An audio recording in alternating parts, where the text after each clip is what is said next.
I can remember the moment I was calling out to God. What does it take to make life work? What do you want from me? What I really am is to see what other people really are, and then to treat them that way.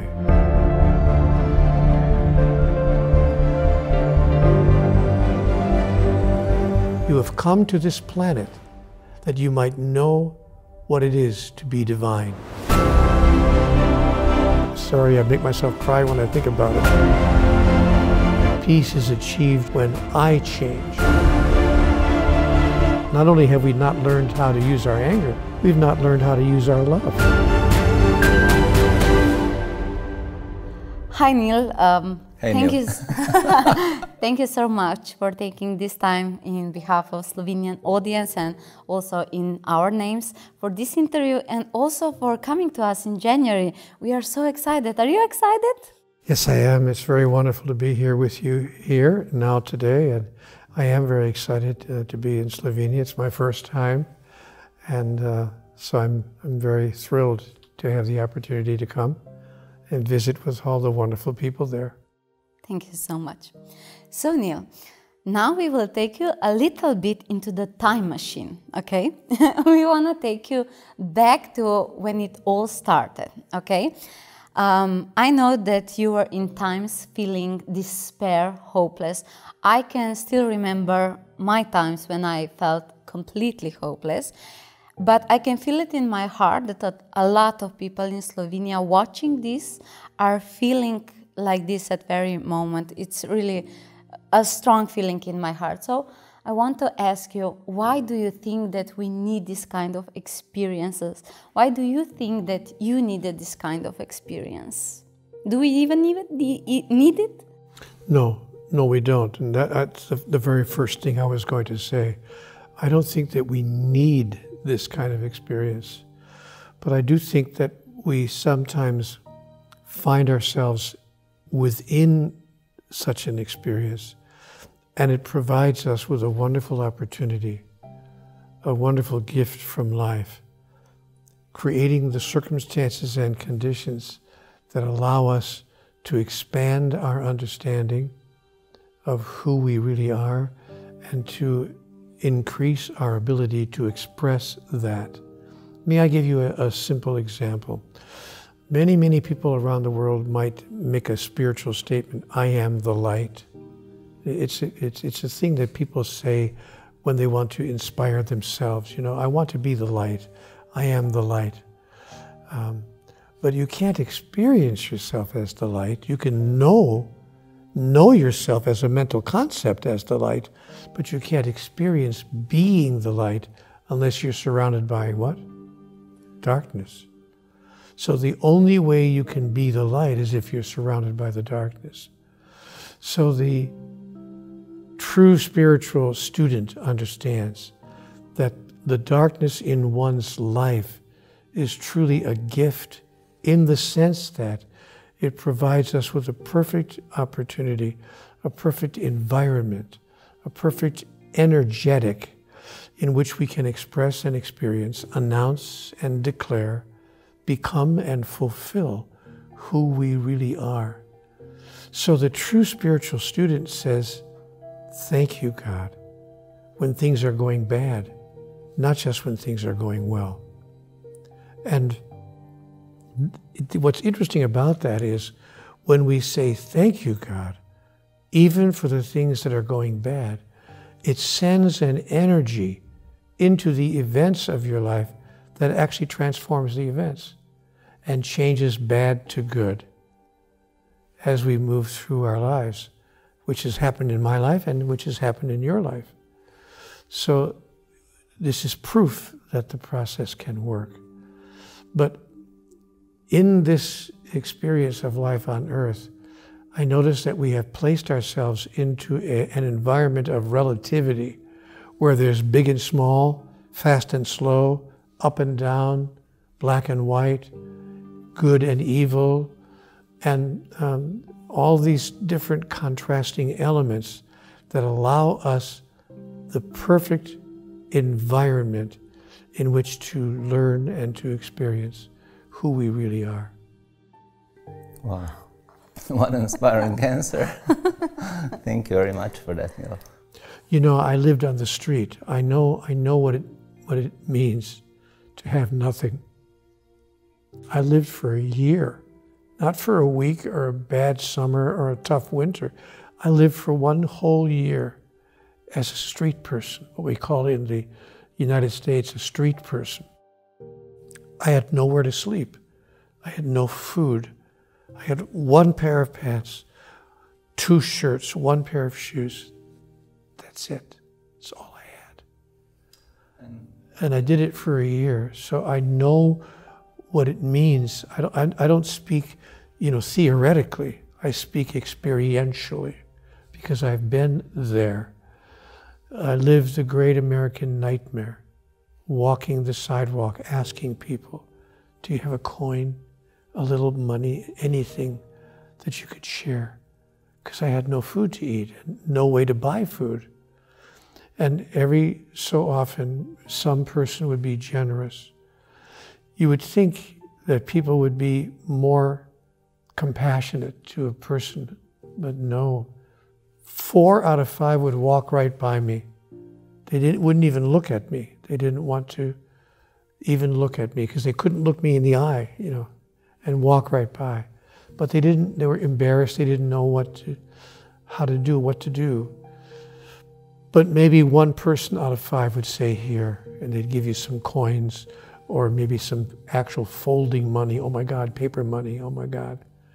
And you could rush to McDonald's and maybe have enough to buy 1 bag of French fries. And that's how I lived for a year. So I know I only tell the story because I want everyone who's watching to know that I understand hard times. I know all about hard times. And you mentioned living on the street. Was that one of your breaking point in your life when actually everything changed around for you? After that. After that. It was really after that, when I got off the street and I finally managed to get a job, and I found myself back into the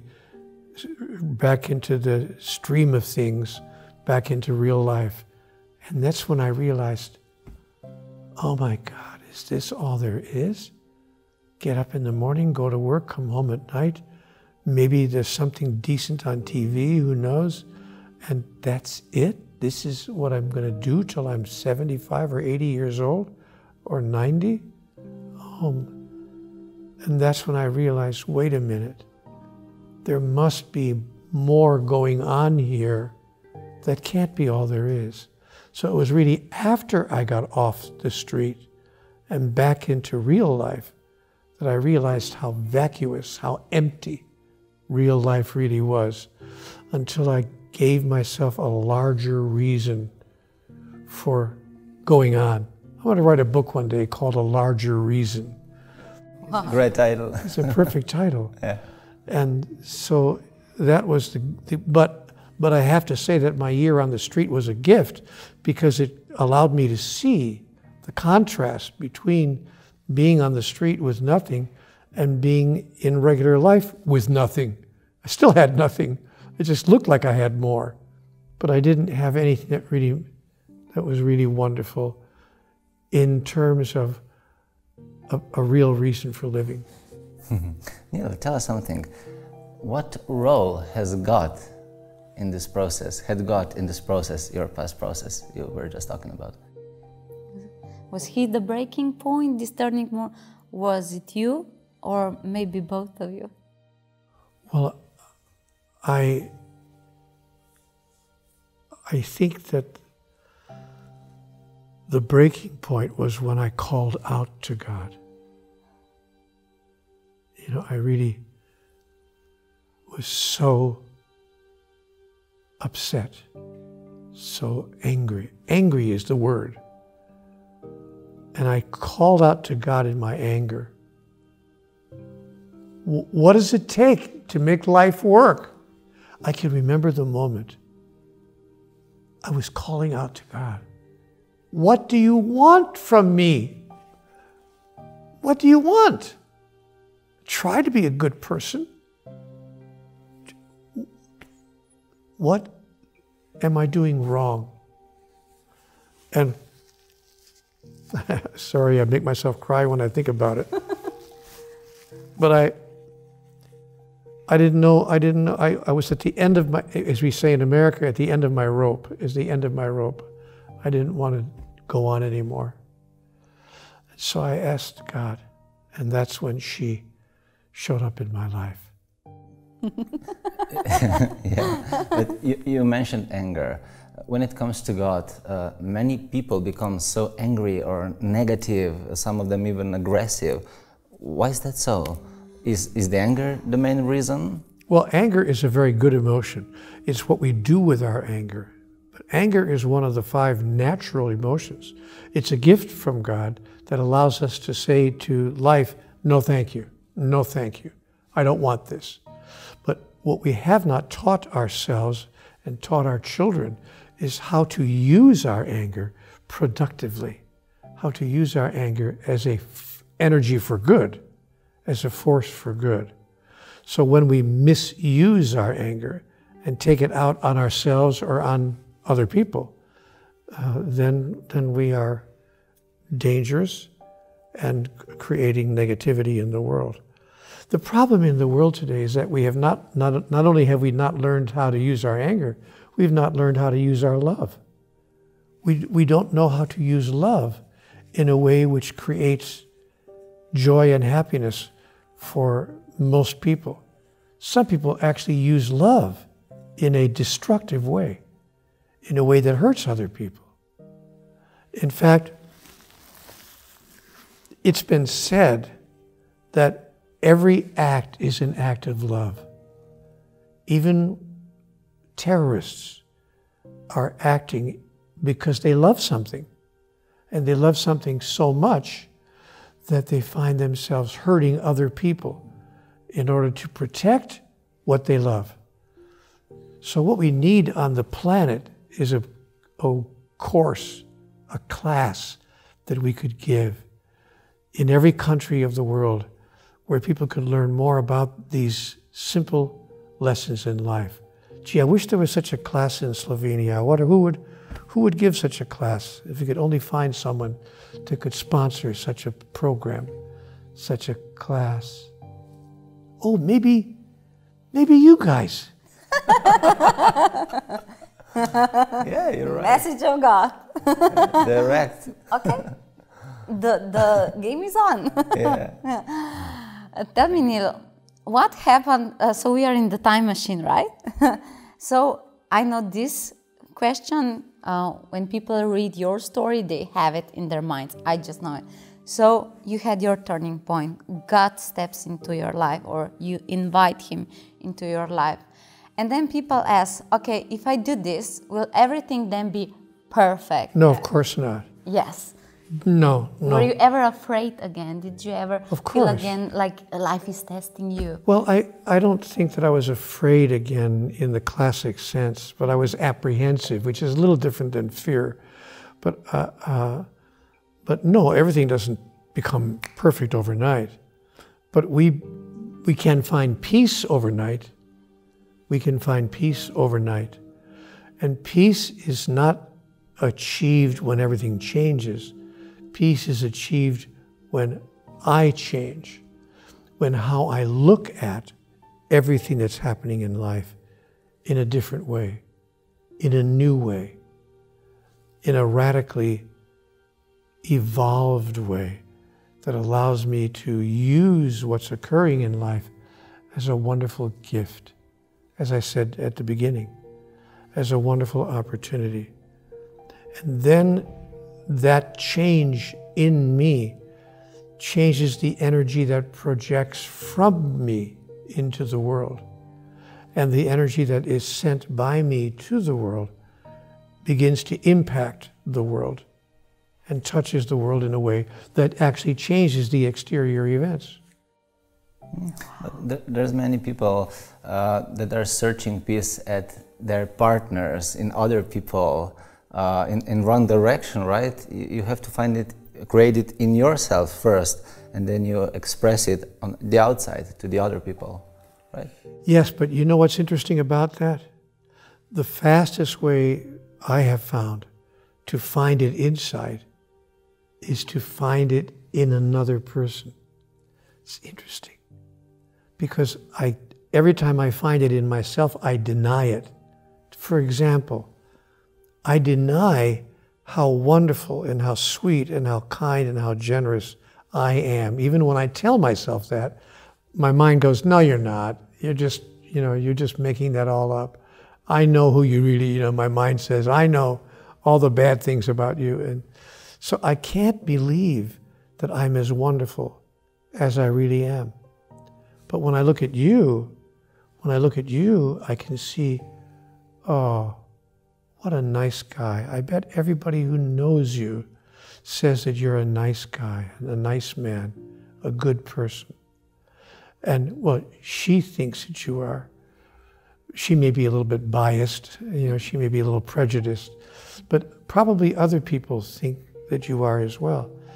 And so I can see in you what I do not see in me. And so that's the fastest way for me to get in touch with what I really am, is to see what other people really are, and then to treat them that way, to treat you as the nice person that you are. And then I can maybe get to a point where I can treat myself the same way. Or as Jesus said, do unto others as you would have it done unto you. Thank you for those words. They're touching, right? I'm crying first time in front of the cameras. We will use that, don't worry. Neale, let's talk about relationships. They seem to be so important nowadays. How about people around you at your time of despair in the past? Did you have anybody, or did people leave you without support in the time when you most needed it? Can you tell us a little bit more about that? I didn't have anybody, really. My father had passed on. I really didn't have anybody. My friends, my marriage had crashed, dissolved. So my ex-wife, she's a lovely person, but she was not able to be there for me. I was all alone, really. I didn't have anybody. I was alone on the street, and when I finally got off the street, I was alone in the little apartment, little house that I found. That's really why I turned to God, because I had no one. I was all by myself. But we don't have to wait until we're all by ourselves. We don't have to wait until we're all alone to turn to God. And that's my message to the world. Don't wait until there's no one else. Honestly, I was ready to just not play anymore. I said to God, I don't want to play anymore. I was really thinking about ending the journey. And then God turned to the angels and said, oh my gosh, a world without Neale? Somebody do something. Right now. And then all the angels said, not me. I'm not going down there with that guy. So God said, guess I have to do it myself. And so she came down and paid me a visit. That's amazing. For the finish line, okay, we will talk a lot about relationships in Slovenia. That is the main subject in our country. So help is on the way. But I want to ask you, now we are wrapping it up, I want to ask you something else. Why would you take yourself to your own seminar? So that I could remind myself of what I already know. You see, knowing something is not enough. I don't have any idea that the people who come to the seminar don't know what I'm going to say. They're all going to be sitting there going, See, no surprises. No one is going to be in the audience going, I never thought of that. they're all going to go, I already know that. But to be reminded of what we already know and inspired to live into what we already know, to be encouraged to step into the living and the demonstration of what we all already know. That's why I would go to my own seminar, to get myself motivated. You know, Neale, why don't you walk your talk? Why don't you actually act as if you already know this? Because you already know this. So I want to invite you to live it. That's why I would go to the seminar. The seminar is not about telling people brand new information. It's about reminding us. And that's why people go to the seminar, because their soul will lead them there. Say, you really want to go to this, because you're not going to hear anything new, but you're going to hear it as if you're hearing it for the first time, because it's going to be a big reminder of what you already know. I'm coming. Yeah, I'm coming. I'm coming. We're both coming. So thank you so much. Neale, we wanted to give you, in the name of Slovenian audience, something really special to you. This is your book, When Everything Changes, Change Everything, in Slovenian language. Okay, for your home collection, and it will remind you of the hearts of all the Slovenian people that is waiting for you. Gosh, thank you very much. That's so beautiful. Yes. I'm really very excited to have this. And this is a very powerful book, by the way. I know. It's a very important book for people to read, because it tells them how to deal with change in our lives, which is the main experience of life for everyone. Just one change, one change after the other. But no one ever teaches us in school how to deal with that. So I'm very happy that this book was written, and I'm very happy to have a copy of it in your language. Thank you very much. Thank you. Thank you very much, Neale, for this conversation. Thank you. Thank you.